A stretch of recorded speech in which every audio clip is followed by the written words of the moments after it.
교회를 핍박했던 그런 시대들이 대부분이고, 평화롭거나 또 교회의 안전이 보장되어서 마음껏 예배하고 또 신앙생활하는 거를 이렇게 기리고 칭찬하고 그랬던 시기는 그렇게 많지 않았습니다. 왜? 교회는 하나님의 교회고 주님께서 굉장히 중요하게 여기시고 교회를 통해서 일하시는 하나님께서 왜 교회를 보호하신다고 하는데 이런 핍박들이 있는 것일까? 그것이 핍박을 당하는 자들에게는 늘 궁금증이었고 또 풀어오고 또 설명해야 될 일들이었습니다. 7교회가 그랬습니다. 소아시아에 있던 이 7교회는 로마의 식민지였습니다. 이때 이제 도미티안 황제라고 하는 좀 포악한 황제가 있었는데, 이때 본격적인 제도적인 그런 핍박은 아직 이루어지지 않았으나 과잉 충성을 하는 그 속국들의 왕들이라든지 그 다음에 그 지도자들, 이런 사람들이 굉장히 로마 황제 숭배라든지 로마의 그 이념이 있지 않습니까? 그 가치를 주입시키고 그렇게 살도록 체제를 만들어가는 과정에서 핍박이 불가피했죠. 교회는 왜 핍박을 당합니까? 다르기 때문에 핍박당합니다. 세상의 이론과 가치가 다르기 때문에 일단 다른 데서 오는 그런 핍박이 있고요. 그 다른 것 자체가 세상이 기독교식으로 가면은 그건 핍박이 아니나, 기독교는 소수고 그 다른 것들, 충돌하는 것들은 거대한 흐름이기 때문에 그것이 구조든 어떤 분위기든 풍토든지 간에 사상이든지 간에 그건 충돌이 일어날 수밖에 없고, 거기서 오는 핍박과 고난과 고통이 있는 거죠. 또 교회는 빛이기 때문에 어둠하고 충돌하게 돼 있어요. 빛으로 어둠을 몰아내야 되고 밝혀야 되는 부분이기 때문에 이게 빛만 이게 은은히 밝힌다고 되는 게 아닙니다. 거기에는 실제적인 충돌들이 일어날 수밖에 없다. 불가피합니다. 동시에 교회는 이 땅을 변화시키기 위한 그런 곳이기 때문에 변하지 않으려고 하는 기득권 세력과 또 인간의 고집과 충돌하게 되면서 교회는 불가피하게 고난과 핍박이 있을 수밖에 없습니다. 이게 만약에 없다면 그게 이상한 것이죠. 그건 죽었거나 타협했거나 그렇지 않고서는 아주 독특한 어떤 그 부흥의 시대를 빼고서는 이 충돌은 불가피합니다. 우리 가정에서도 믿지 않는 가정에서 이런 일들이 늘 긴장감으로 남아있는 것이고, 어떤 된 그것이 이제 폭발이 될 때도 있고 그렇게 되지 않습니까? 국가적으로 그렇습니다. 우리 개인이든지 국가든지 이런 상황을 만나면 우리는 좀 인내하다가 좀 피로도가 좀 이렇게 생기면서 이거 언제 이렇게까지 해야 되나, 그러고 이때 당시에 핍박이 너무나 세고 로마 세력이 너무나 막 강력하게 막 힘으로 다 밀어붙이니까 거기에 이제 짓눌린 교회 사람들은 교회는 이렇게 끝나는 것인가, 주님이 주인 되시고 이 땅에 빛을 비추고 생명의 말씀을 전해야 되는 이런 교회가 이렇게 세상 권세 앞에 무력하게 당하면서 우리는 이렇게 무너지고 이것으로 교회는 끝나는 것인가, 이런 어떤 불안감과 고민들이 이들에게 있기 시작했습니다. 이런 것에 대한 해답으로 요한계시록을 준 겁니다. 특별히 오늘 본문은 요한계시록의 서론이면서 요한계시록 전체의 어떤 축소판이기 때문에 굉장히 중요한 본문입니다. 자, 이 부분은 한 절 한 절이 너무나 중요해서 또 전체를 또 이해하는 데 있어서 굉장히 중요한 본문이기 때문에 좀 더 상세하게 좀 다루는 것이 유익할 것 같습니다. 조금 어렵더라도 함께 따라오시게 되면, 언제 이거 요한계시록 이렇게 할 시간들이 없기 때문에 또 말세가 되면 요한계시록을 자기 텍스트인 양 모든 이단은 다 요한계시록의 말씀을 갖고서 자기의 교리를 삼으니까 이제 그런 면에서 요한계시록을 우리가 알아야 이제 그들에게 넘어가지도 않을 뿐더러 혼미해지지도 않고 또 여기에 이제 이렇게 흔들리는 사람들을 제대로 이제 잡아줄 수 있죠. 자, 한 절씩 한 절씩 순서대로 한번 풀어나갑시다. 9절에 보면은 요한이 자기를 소개해요. 요한이 자기를 어떻게 소개하냐 하면은 나는 너희 형제다 그렇게 말합니다. 나는 사도다 그렇게 말하지 않고 너 형제다. 여러분, 우리가 예수 그리스도 안에서 간 형제 자매인 게 어떤 우리 직분, 뭐 목사니, 뭐 장로님이니 집사님이니 하는 그보다도 더 우선되고 더 본질적인 것인 줄로 믿습니다. 저도 여러분하고 같이 형제입니다. 근데 이 형제는 물론 연대감이 있죠. 한 아버지를 아버지라고 부르니까 형제고, 형제 자매고, 그 다음에 뭐예요? 예수님의 피로 우리가 한 형제 자매가 됐죠. 인간은 부모님의 피로다가 형제 자매가 되듯이 우리는 예수님의 피로다가 형제 자매가 됐죠. 구원받아서 거듭나서 하나님을 아버지라고 다 부릅니다. 그런 연대감이 있는데 이게 진짜 법적으로는 그러나 이런 형제를 느낄 때는 언제입니까? 남인데 형제처럼 느낄 때가 있어요. 고난을 같이 받을 때입니다. 고난을 같이 고생을 직사도록 같이 하면 형제애가 생겨요. 거기에 이제 꿈이 같고 사상이 같으면 형제애가 막 더 굳건해지죠. 그 저희들이 이렇게 같이 예배를 드리면서 형제애와 가족애를 갖고 있는 것은 우리가 이미 그리스도 안에서 한 형제 자매가 된 거고, 그 다음에 같이 이 땅에서 말씀대로 살려고 하는 그런 몸부림들, 그 다음에 직장이나 이 세상 속에서 여전히 우리나라는 아직 뭐 이 핍박이라는 것이 작기는 하나 그래도 말씀대로 살려고 할 때 굉장히 어려움들이 있는 거예요. 그럴 때 우리가 같은 편이구나, 같은 형제구나, 자매구나, 그 서로 존중하게 되고 동지애 같은 것들을 느끼게 됩니다. 고난이 주는 교회의 유익은 이겁니다. 이게 없으면 교회는 그냥 많은 사람들이 모여서 예배 드리고 목사 설교 한 편 듣고 그냥 가는 관람객 정도가 되지 형제나 동지애를 느끼지 못하죠. 저는 이게 가장 슬픕니다. 교회는 그렇게 만들어진 게 아니에요. 죄송하지만 대형화될수록 이게 약해요.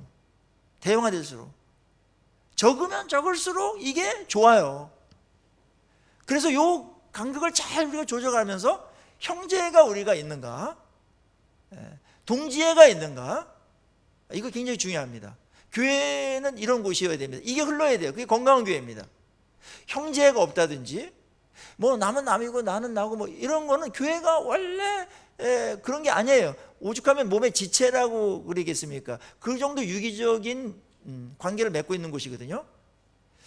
고난을 받을 때, 같은 편이 됐을 때, 그래서 너도 중요하고 나도 중요하다, 난 네가 필요하다, 절박하게 우리 같은 편이니까, 이럴 때가 언제입니까? 고난을 함께 받을 때. 그렇죠. 그래서 요한은 그들에게 친밀하게 연대감을 갖고 말하면 나는 너희들의 형제라고, 그리고 예수의 환난과 나라와 참음에 너희들과 같이 동참한 자라고 이렇게 말합니다. 뭐 이것 때문에 형제라는 말이 더 마음에 와닿겠죠. 환난을 당하고 있어요. 예수의 환난. 나라에 동참했어요. 나라는 하나님의 나라죠. 하나님의 통치 속에 들어가 있어요. 이 나라에 동참했다라는 것은 하나님의 말씀을 전하고 교회를 세우는 것뿐만 아니라 우리가 갖고 있는 이 모든 것이 하나님의 나라를 위해서 쓰임받고 하나님의 나라를 위해서 존재한다라는 생각으로 살아가는 거예요. 그게 하나님의 나라에 동참하는 겁니다. 적극적인 동참이죠. 그냥 법적으로 대한민국 국민이다 이렇게 할 수가 있으나 적극적으로 이 나라에 충성하면서 동참하는 것은 나의 이 모든 생각들과 마음들과 이런 것들이 국가 이익이 되도록 해야 된다. 국가 유익을 위해서 그런다. 국가 누가 되면 안 돼. 국가 손해가 되면 안 된다. 그 정도 되면 애국자죠. 그 정도 되면 이 나라에 동참한다고 볼 수가 있습니다. 우리 한국 분들은 6.25를 겪고 그다음에 나라를 빼앗겼던 일본 시대가 있었고 최근에 그다음에 그 이전에도 많은 외란들이 있었기 때문에 침공을 엄청나게 받았죠. 그래서 애국심이 굉장합니다. 그런데 그 애국심이 이론적으로나 이념적으로는 있는 것 같은데 실제적으로 이 국가를 위해서 내가 어떻게 돼? 외국에 나가서 국가의 이미지를 손상시키지는 않는지, 국가의 이미지를 어떻게 하면 높일지, 여기까지 연결될 때 그 나라에 동참하는 것이죠. 휴지 하나 버리고 줍고 이렇게 하는 거, 이게 다 국가를 위한 겁니다. 자동차 매연 안 뿜도록 하는 거, 그리고 분리수거 이렇게 하는 거, 외국 나가서 좀 품격 있게 여행을 하더라도 그렇게 하는 거, 이런 것들까지 다 세세하게 나라에 동참할 때 그런 것이 있는 거예요. 옛날에 애국자들 보면은 이런 부분이 모든 것 할 때 그걸 생각합니다. 근데 하나님의 나라 백성 중에 하나님 나라에 적극적으로 동참하는 사람들은 내가 이렇게 하는 이 모든 것들이 하나님의 나라에 또 나의 왕 되신 주님께 누가 되나 영광이 되나 유익이 되나 손해가 되나 이미지에 손상을 입히나 아니면 이미지를 굉장히 좋게 하나, 이런 것들로 다 모든 것을 판단하게 되는 것이죠. 그건 엄청난 가치입니다. 지금 사도 요한은 예수님의 제자가 된 이후에 나라의 일원이 됐고 지금 그 나라에 동참하는데 환난을 당할지라도 그 나라를 위해서 나는 지금 이렇게 살고 있다, 여러분들도 그렇게 살고 있듯이, 그러면서 격려를 하는 것이 그건 잘하는 것이다, 그렇게 이야기하고 있는 것입니다. 그리고 참음에 동참하고 있다. 고난이 있으니까 참는 것이죠. 이때의 고난 속에서 참음은 믿음의 표시입니다. 믿음은 참는 겁니다. 어려울 때 견디고 버티고 하는 것 자체가 믿음의 표현들이고 믿음을 사용하는 것이죠. 너희들과 같이 동참하는 동력자이며 형제다, 그렇게 말씀하면서 내가 반모섬에 지금 유배되어 왔는데 그것은 다른 것이 아니라 하나님의 말씀과 예수를 증언하다가 이렇게 내가 와 있다. 90세 정도가 넘으셨을 텐데 계속 말씀을 증거하셨고, 그러다가 이것을 못 전하도록 한 거죠. 그러니까 로마에 그 이념이 있어요. 이데올로기가 있어요. 체제가 있어요. 그거에 반하면은 그거 정책 수립하고 이론을 제공하는 사람들이 있거든요. 그런 것들 다 검열받아가지고 그거에 부합되면은 놔두지만 부합되지 않는 것은 다 잘라버리고, 그래서 성경 같은 게 이제 금서가 되고 그러지 않습니까? 북한에서 왜 저렇게 교회를 핍박합니까? 그 체제랑 안 맞는 거예요.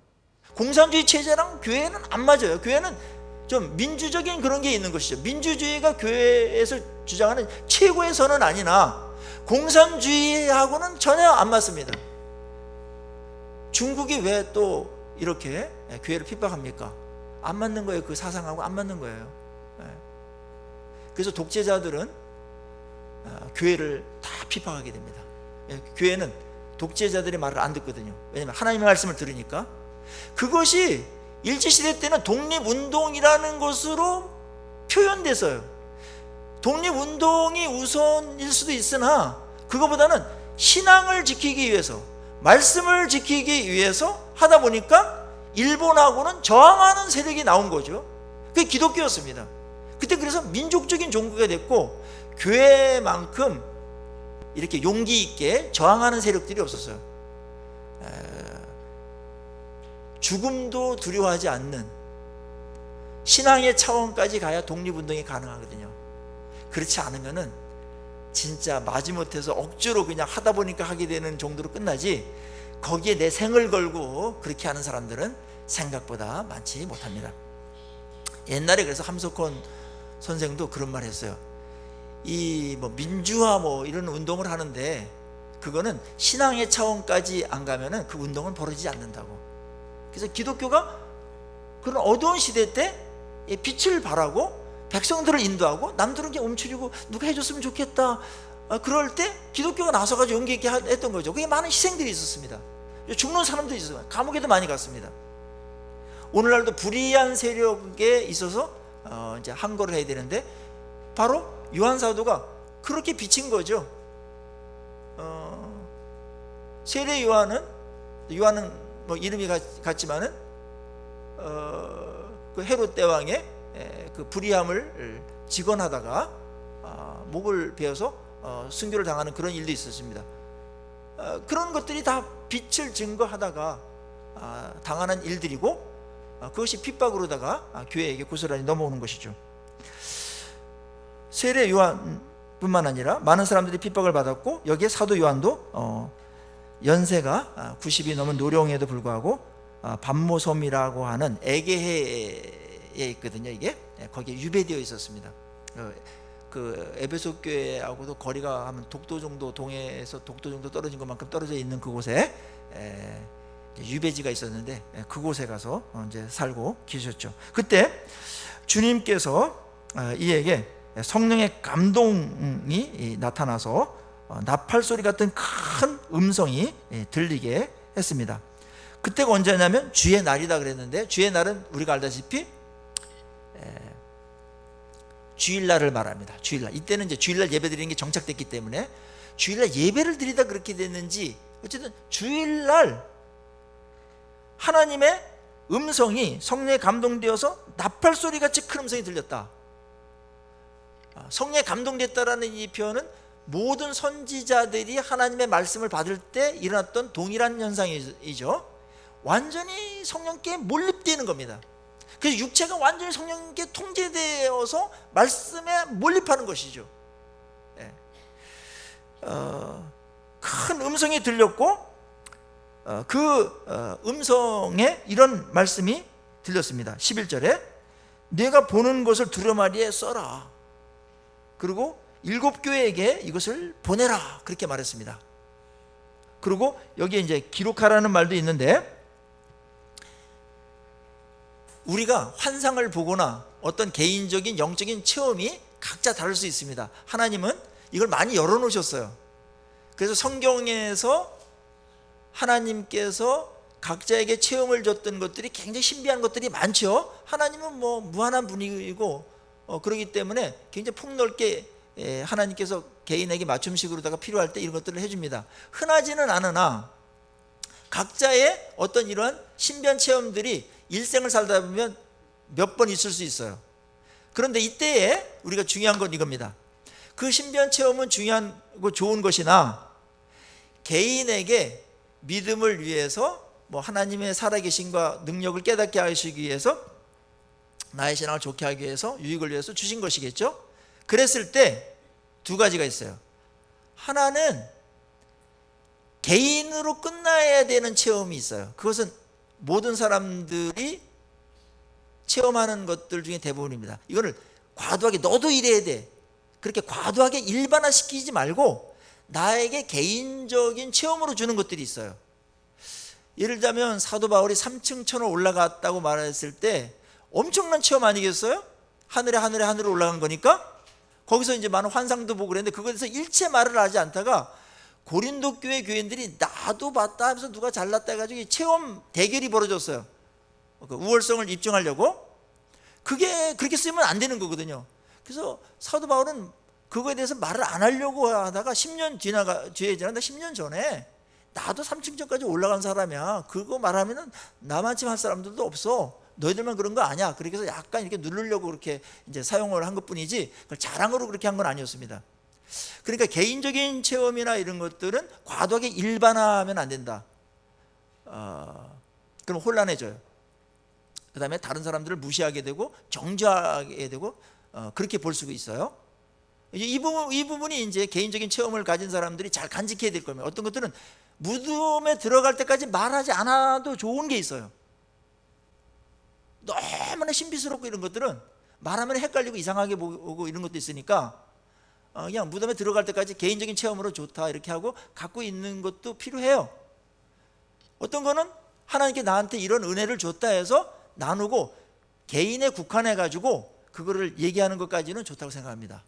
그런데 그것을 과도하게 교회의 모든 성도는 이래야 된다든지 우리 교회는 다 이래야 된다든지 이렇게 가버리면은 그거는 개인적인 체험을 과도하게 일반화해서 교회를 어지럽히는 것으로 해서 안 받으니 못한 그런 이제 일들이 벌어지게 되는 것이죠. 그런데 여기에 두 번째 체험은 뭐냐면은 계시로 준 거예요. 이건 우리한테 오지 않습니다. 이거는 모든 교회가 다 받아야 된다. 다 읽어야 되고 다 깨달아야 된다. 그거는 사도들과 선지자들에게만 준 겁니다. 또 선지자들이나 사도라고 그래가지고 계시를 다 일반하진 않고 하나님께서 이걸 다 알려라. 분명히 이런 말씀이 떨어진 것만 알리고 공론화하고 모든 사람들이 공유해야 돼요. 공유할 게 있고 개인적으로만 갖고 있어야 될 게 있다는 거 기억하십시오. 여기에 사도 요한에게 이 본 것들, 들은 것들을 내가 다 기록해가지고 7 교회에 알려야 된다. 7 교회는 당시의 7 교회와 그 다음에 오고 가는 모든 교회에게 주시는 주님의 환상이고 계시의 말씀이었습니다. 그러면서 음성이 들린 다음에 그 계시를 하신 예수님을 보여줍니다. 12절에 몸을 돌이켜 나에게 말한 음성을 알아보려고 돌이킬 때 딱 돌아봤어요. 음성이 크게 들리니까 깜짝 놀래가지고 돌이켜봤겠죠? 돌이켜봤는데 거기에 어떠한 환상이 나타났냐 하면은, 첫째, 7 금초대가 있었다. 맨 처음에 눈에 띈 게 7 금초대입니다. 이것은 20절에 내가 본 것은 내 오른손의 7별의 비밀과 또 7 금초대라. 7별은 7교회 사자요, 7 촛대는 7 교회다. 뭐 해석을 주님께서 막 계시 안에 해 주셨어요. 이거 해석도 안 해주면 또 막 뭐 7 별은 뭐며 7 금초대는 뭐다 해가지고 막 신학자들이 막 엄청나게 또 막 이게 뭐 혼란을 야기시키고 사람들도 헷갈릴 테니까 이거에 대해서 분명하게 말씀해 주셨습니다.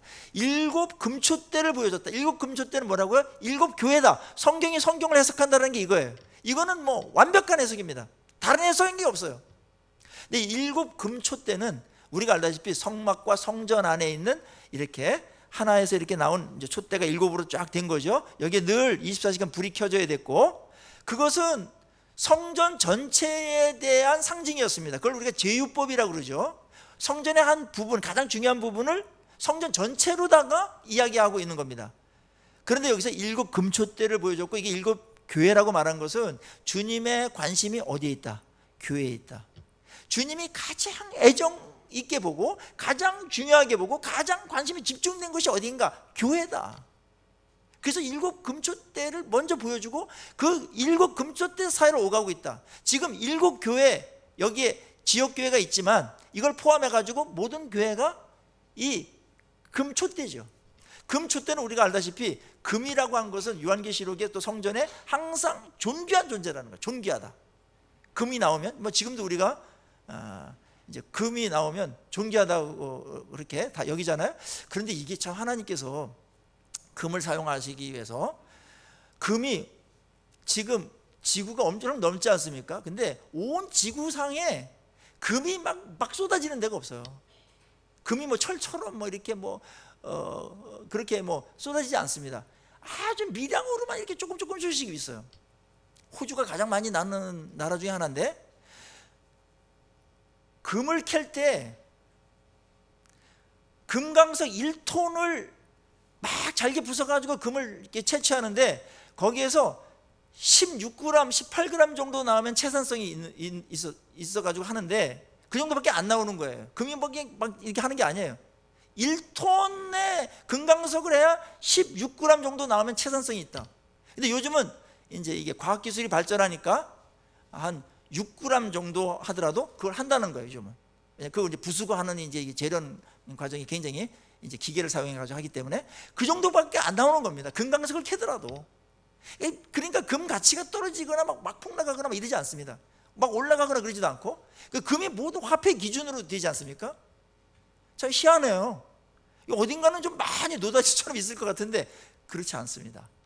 그래서 금이 옛날 고대에도 그렇고 지금도 이제 가장 귀한 금속 중에 하나인데, 성경에도 이거를 인용해가지고 금초대다 이랬을 때 아주 지극히 존귀하고 아주 너무나도 귀한다, 이런 이제 표현으로 쓸 수가 있는 것입니다. 자, 금초대가, 이 교회가 왜 그렇게 중요할까요? 예수님은 왜 여기에 관심이 여기에 집중되어 있고 애정이 여기에 쏠려 있고 교회를 통해서 왜 모든 역사를 움직이며 그렇게 할까요? 교회가 뭘 갖고 있기 때문에 그렇습니까? 촛대는 불이 켜져야 되죠.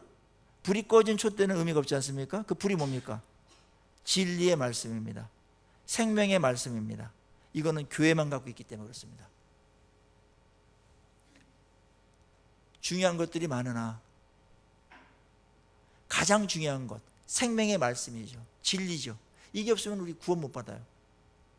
이 빛이 비치지 않으면 우리는 어떻게 살아야 될지 몰라요. 어떻게 사는 게 잘 사는지도 몰라요. 인생 완전히 꽝이 될 수 있습니다. 열심히 사는 게 최선입니까? 그렇지 않습니다. 그 중립적인 가치가 있어요. 무엇을 위해서 어떻게 살아가는 게 인생이 최선이며 가장 존귀한 인생이 될 수 있습니까? 진리대로 사는 겁니다. 이게 없으면 그냥 나름대로 살다가 그냥 가는 거예요. 성경은 이거를 어둠이라고 말합니다. 진리를 모르고 사는 걸 어둠이라고 말합니다.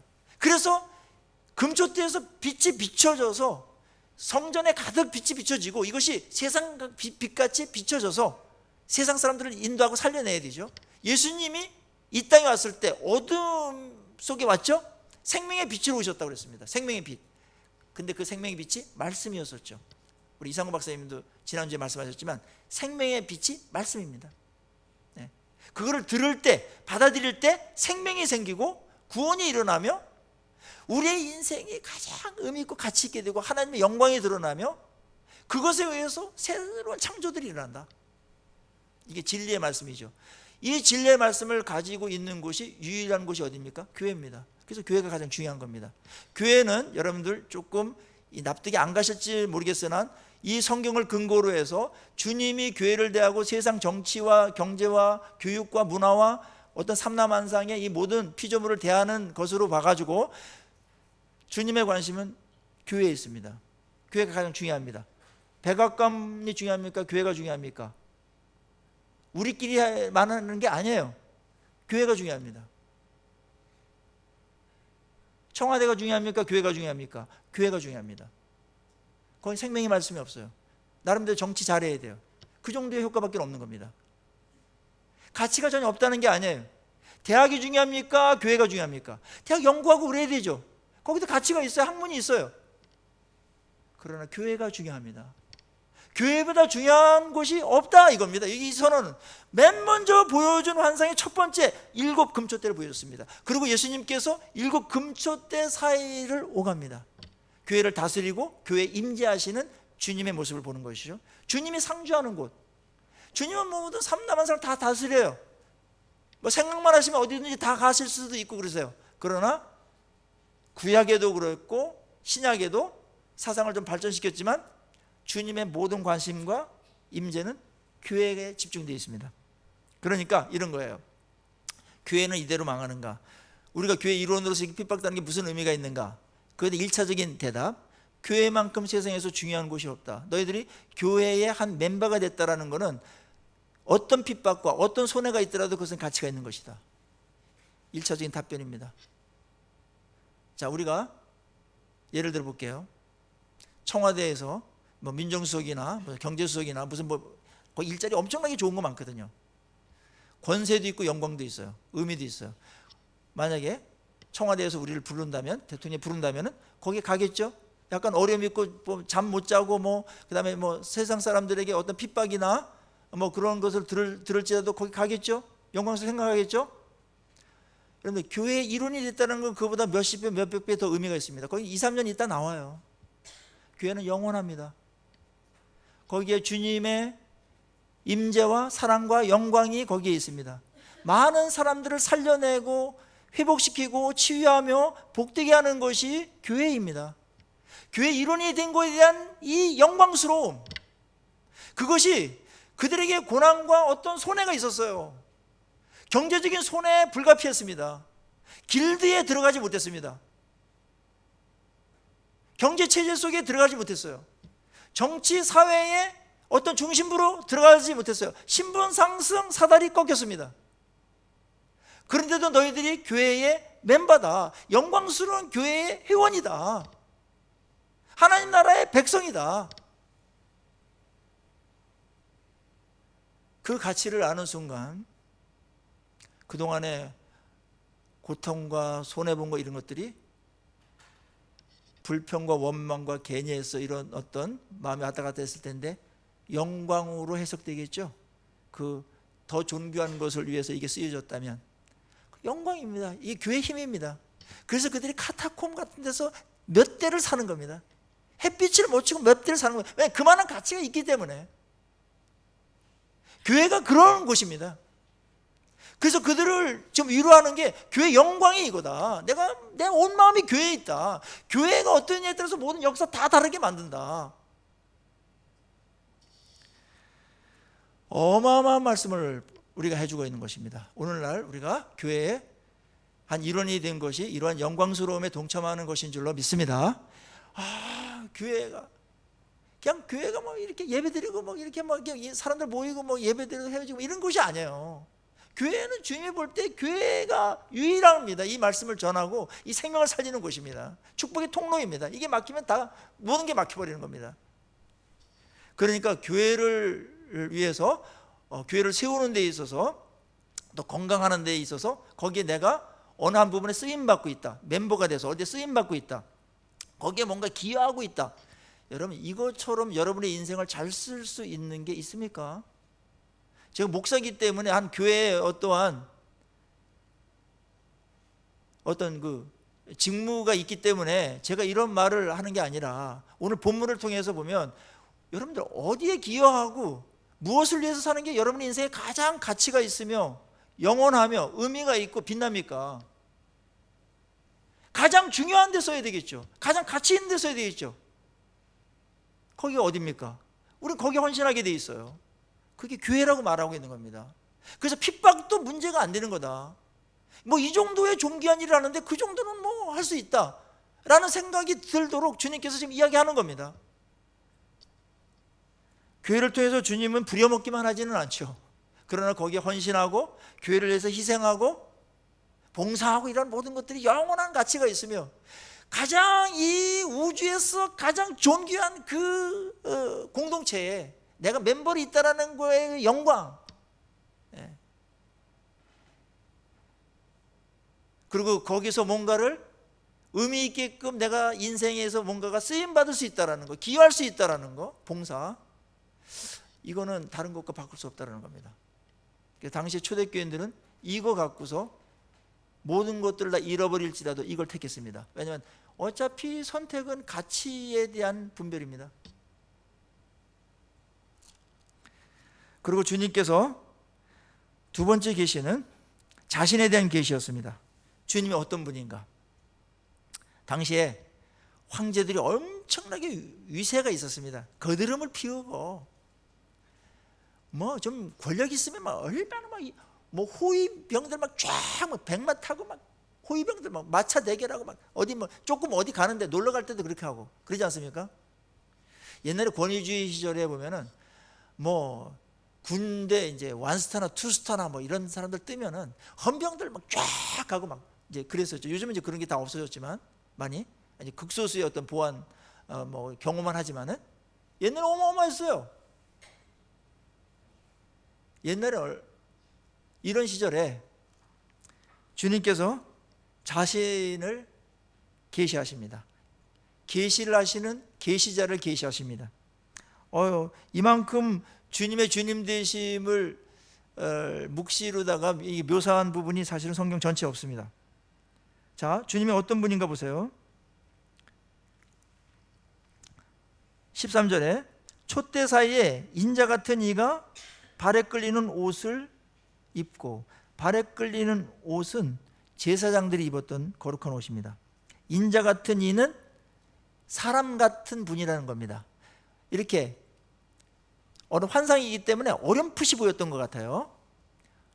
사람 같은 이가 있는데 너무 영광스럽고 찬란해가지고 정확하게 분별은 안 되나 거룩한 옷을 입고, 제사장다움이죠. 가슴에 금띠를 띠고, 이것은 임금 왕이 했던 것입니다. 왕 같은 권위와 권세를 위엄을 가지셨고, 그리고 14절에 그의 머리털의 희기가 흰 양털 같고 눈 같았다. 머리가 아주 희었다. 유대인들은 머리가 흰 것을 굉장히 존경했어요.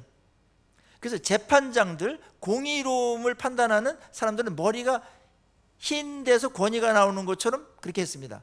그래서 성공회, 그러니까 기독교가 국교인 영국에서는 지금도 재판장들의 머리를 가만히 관찰하시면 다 하얗습니다. 머리가 흰 색깔이 다 돼서 그런 게 아니고 가발을 써서라도 다 하얗게 만들어요. 재판석에 다 하얀 가발을 쓰고 다 써요. 이거를 근거로 해서 그런 것 같아요.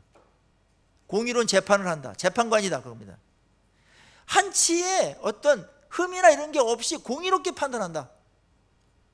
흰 분이고, 그리고 눈은 불꽃 같다. 모든 것들을 다 보세요. 통찰하세요.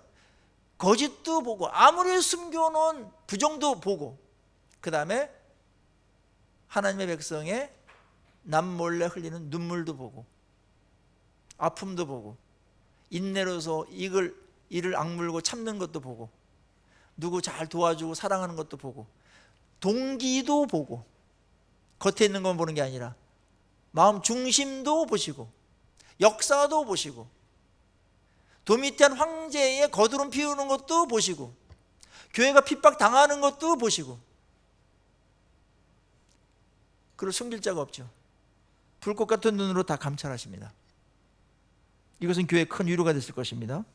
그의 발은 풀무불에 단련된 빛난 주석 같았다. 당시의 금속 중에 가장 강력한 금속이 주석이었습니다. 풀무불에 잘 담가서 순수한 주석을 만드는데 강철같이 강했습니다. 그래서 철장을 만들 때도 뭐 때려 부시고 할 때도 이 주석 갖고 만들고, 그 다음에 주님은 그 주석이 발이에요. 그래서 어떠한 강력한 것도 이 주님의 이 주석 같은 발에 밟히면 다 터지고 깨져버리고 박살이 납니다.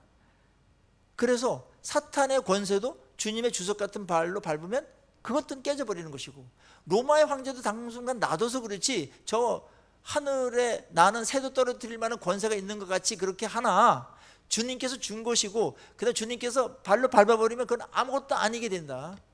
그런 겁니다. 여러분들, 그런데 그 일이 벌어졌나요? 우리는 이때 당시의 사람들은 이걸 못 봤죠. 이건 믿음으로 받아들여야 될 일이고, 우리는 역사가 지났으니까 로마 망했네. 기독교에서 망했잖아요.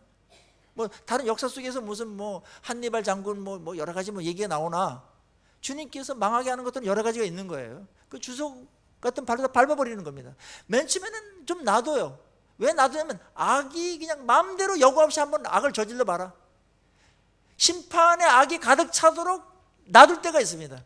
그러니까 어떤 집단이나 어떤 개인이 악에 막 극악무도하게 할 때는 심판이 임박했구나, 그렇게 보면 됩니다. 그래서 심판 당해도 아무런 할 말이 없게끔 만들어버립니다.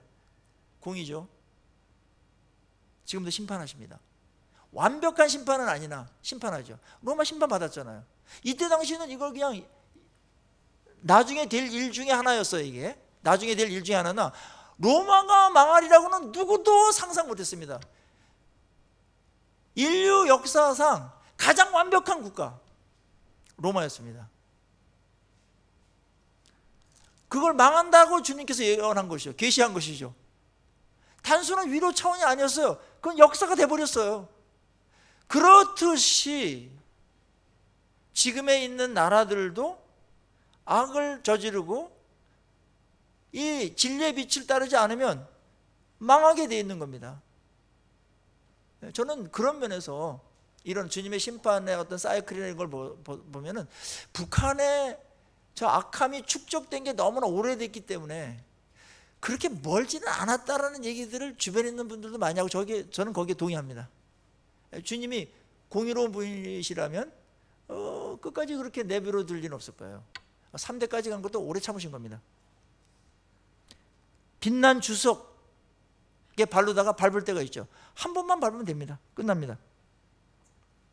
음성은 많은 물소리 같았다. 참 놀라운 말인데요. 이거는 이제 하나님의 음성을 들을 때 이런 표현을 이제 요한계시록이 자주 해요. 지구상에 있는 모든 소리를 다 삼켜버리는 소리가 있어요. 그게 뭐냐, 많은 물소리입니다. 그래서 이제 창을 배우거나 할 때 이게 목을 틔울 때 어디서 합니까?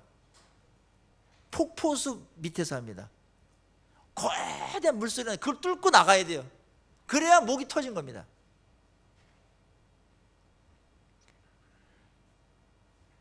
어느 소리도 거기에 들리지 못하도록 위험 있는 소리가 있었고, 그 다음에 오른손에 7별이 있었다.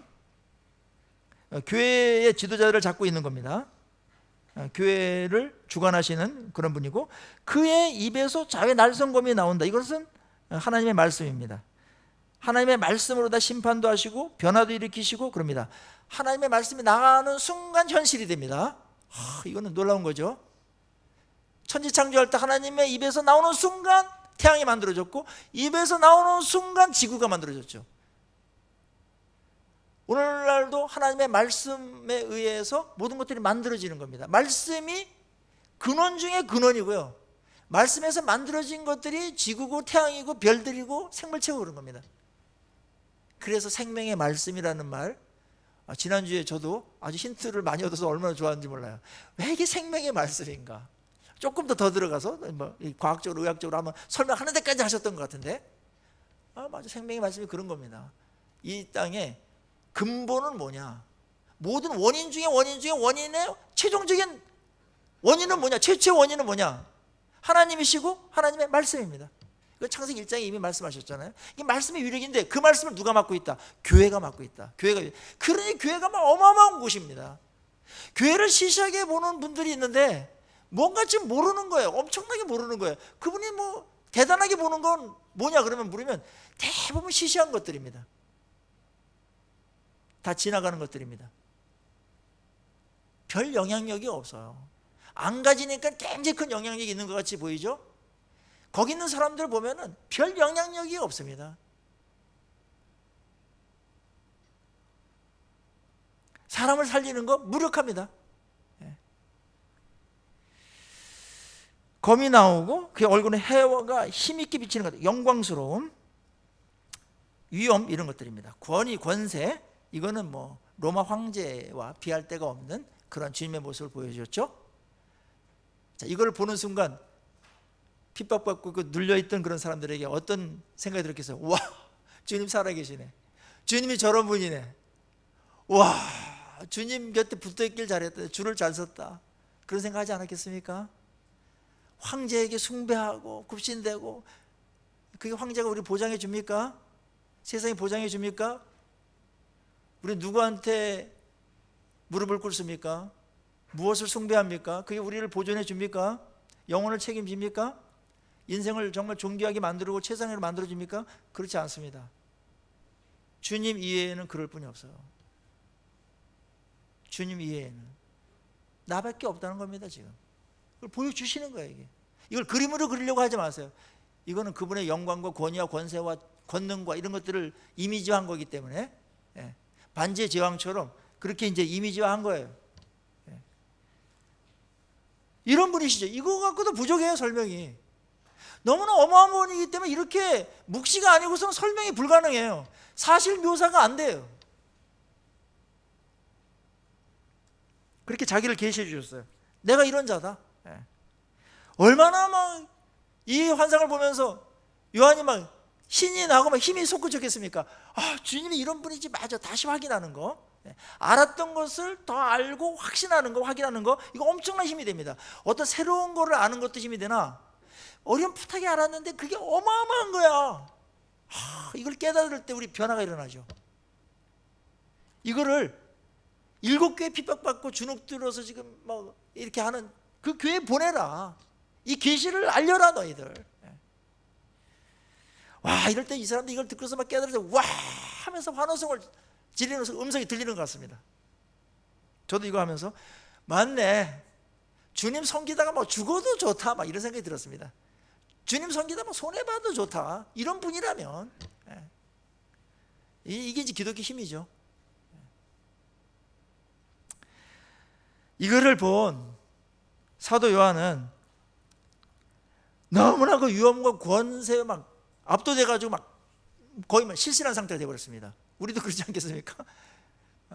호랑이를 얘기만 듣다가, 할머니 이야기로만 듣다가, 또 그림책에서 호랑이 보다가 산에서 호랑이를 만난 거야. 막 백두산 호랑이를. 그때 막 너무 무서운 것처럼 실제 하는 주님을 만난 겁니다.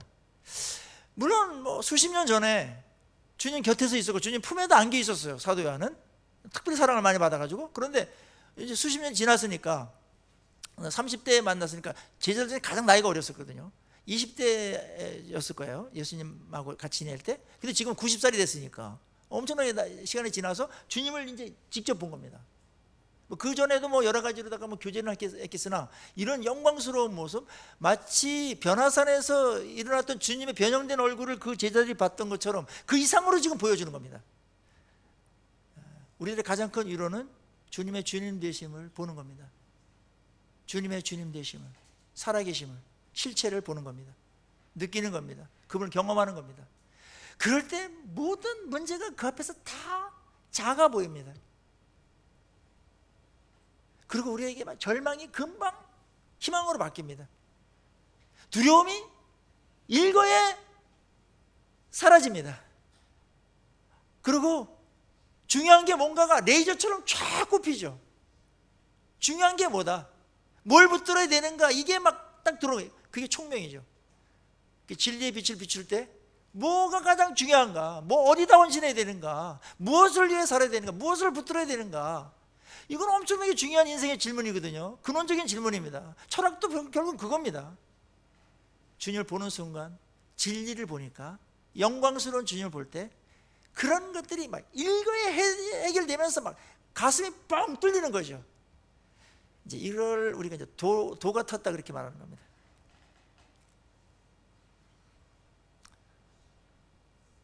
예전에도 알고 있었으나 어려울 때는 안 보여요.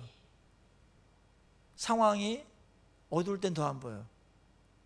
두려움이 나를 가리기 때문에, 걱정이 나의 마음을, 영안을 가리기 때문에 안 보일 때가 있거든요. 그때 주님께서 리얼하게 보여주셨습니다. 살아계신 주님. 그러면 주님께서 보여준 것만 갖고는 부족하니까 말씀하십니다. 18절에 17절 뒷부분에 두려워하지 말라. 나는 처음과 마지막이다. 많이 나오는 말이죠. 나는 창조자고 역사의 심판자야. 뭐 끝났습니다. 이 말하면 곧 살아있는 자야. 나는 내가 죽었기 때문에 그런 거 아니야. 잠자는 자도 나 살아있고 다 알고 있어. 내가 전에는 십자가에 죽었어. 근데 볼지어다 이제 세세토록 살아있어. 난 영원히 죽지 않고, 그리고 살아계셔서 뭘 하시냐 하면은 사망과 음부의 열쇠를 가졌어. 사망도 내가 다스리고 음부, 지옥도 내가 다스려. 내가 주권자야. 어느 누구도 여기에 범접할 수가 없어. 그러니까 죽음도 두려워하지 말고, 내가 죽음을 허락하지 않는 한 너희들 죽지 않을 거야. 핍박당해서. 그게 영광이 되면 주님께서 순교도 하게 하시고 그렇게 하는 일이 있겠으나, 무슨 주님의 어떤 그런 것들 없이 너의 삶이 그렇게 된다, 그렇게는 걱정하지 말아라. 음부의 권세 내가 가졌다. 이거는 어마어마한 주님의 발언입니다. 여러분들 여기서 우리 결정해야 돼요. 이것이 사실로 여러분들이 인정하고 받아들인다면 우리는 주님 앞에 가만히 있을 수 없습니다. 경배하고 그분을 붙들어야 됩니다. 헌신해야 됩니다. 만약에 이것이 사실이 아니라면 교회 나오지 마십시오. 물론 기다리면서 더 가르쳐달라고 그래야 되지만 중간지대는 없다는 걸 제가 얘기하는 거예요. 그래서 미지근한 거를 지금 책망하시죠. 라우디게에서 미지근한 거는, 이거는 있을 수 없는 상황이 생겨버린 겁니다. 미지근한 거는 주님의 주님 되심에 비해서 열심을 내고 헌신해서 주님을 믿든지, 아니면은 거짓말쟁이라고 하면서 돌아서든지, 이게 이제 맞는 건데, 애매한 상황에 있는 경우가 있다. 물론 지금 알지 못해가지고, 덜 알아가지고, 어렴풋이 알아가지고 있을 때는 좀 아는 기간들이 필요하죠. 저도 애매할 때가 있고 미지근할 때가 있었으니까. 그런데 원래대로 말하면 미지근한 상황은 어울리지 않는다. 그러면서 본 것과 지금 있는 일, 장차 될 일을 기록하라고, 기록해서 많은 사람들에게 이 계시를 알리라고, 교회가 얼마나 중요한지 금초대라는 사실과 알려야 되죠. 그리고 예수 그리스도가 지금 어떤 분인지를 알리라고 얘기하고 있는 겁니다. 20절은 내가 본 것은 내 오른손에 7별의 비밀과 또 7 금초대라. 7별은 7 교회의 사자요, 7 촛대는 7 교회라고 마무리하십니다. 교회됨이 어디에 있습니까? 7 금초대에 있습니다. 빛을 비출 때 이 우주에서 가장 존귀한 곳이 될 것입니다. 그러나 빛이 꺼져버렸을 때 주님께서는 그 촛대를 옮기시죠. 그래서 우리가 교회 와서 해야 될 일이 뭐냐? 말씀을 받고 말씀대로 사는 것입니다. 빛으로. 이게 교회의 본래의 모습입니다. 교회의 가치는 여기에 있는 것이고, 교회에 나와서 가장 먼저 해야 될 일이 여기에 있는 겁니다. 교회됨. 사실은 교회가 타락하고 이렇게 망가지고 이렇게 되는 것은 뭐냐면, 병들고 그런 것은 결국 말씀의 빛을 안 받아들여서 그런 거예요. 한 가지입니다. 이게 비칠 때 존귀한 교회가 돼요. 물론 핍박도 있을 수 있어요. 빛을 비추니까.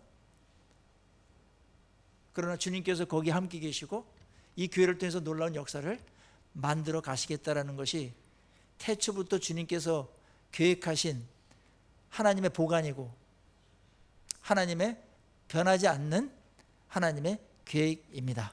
우리가 거기에 속해 있는 겁니다.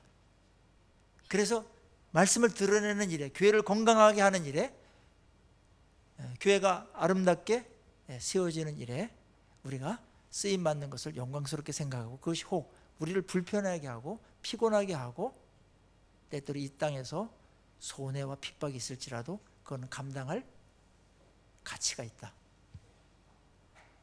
예수 그리스도의 영광과 위엄과 권세가 교회를 붙들고 있다. 교회는 망할 수 없습니다. 그래서 이때 이 서슬이 포론 이때에도 망하지 않냐고, 교회는 계속해서 퍼져갔죠. 로마 제국은 영원할 것 같아도 난 망했지만 교회는 지금도 퍼져가고 있습니다, 여러분. 거기 이론된 것을 자랑스럽게 여기고 빛된 삶을 살아가시고 주님을 만나면서 큰 힘과 용기를 얻으면서 이 어두운 세상을 밝히 비치는 우리 교회와 또 여러분 되시길 주의 이름으로 축원합니다.